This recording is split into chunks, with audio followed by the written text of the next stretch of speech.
Half Shell Jiu-Jitsu, right here in Portland, Texas, is bringing you a free technique of the week. We are going to work the Kimura.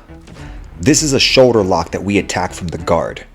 Guard refers to our position on bottom when we use our legs to attack and defend ourselves. From here, we're going to pick an arm to attack. I'm going after his right arm.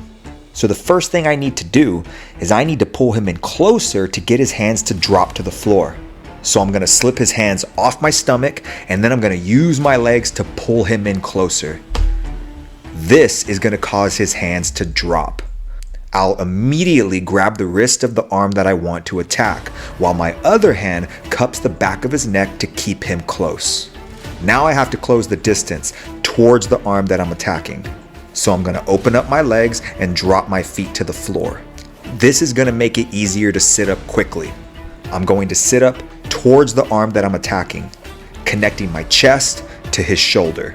I can use my elbow on the ground to help prop me up, while I take my hand that's behind his head and I reach over the shoulder of the arm that I'm attacking. Then my arm goes underneath the armpit, lacing through, and then I grab my own wrist. I make sure that both grips switch to thumb over. It's a more comfortable grip that allows me to apply more pushing power. Once I've secured the lock, it's time to attack the arm. So now I'm going to hit the rewind button and I'm going to lay back down. Then I'll use my foot on the floor to scoop my hip out in the direction of the arm that I'm attacking. I'll turn my body towards my opponent, allowing me to look right at the back of his head, which is where I'm going to send his hand.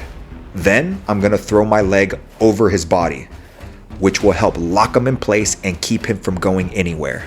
Now it's time to apply some pressure.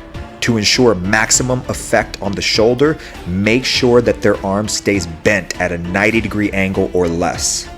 If the arm is too straight, it's not going to apply the same torque on the shoulder. It might even cause you to lose the submission.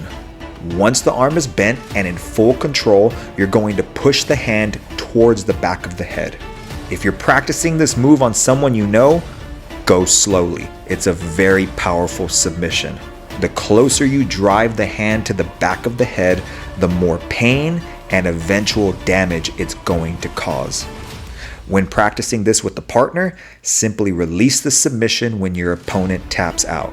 And that is your technique of the week, presented to you by Half Shell BJJ right here in Portland, Texas. We have classes for kids, we have classes for adults. Everyone gets to try it out a week free, so come on by.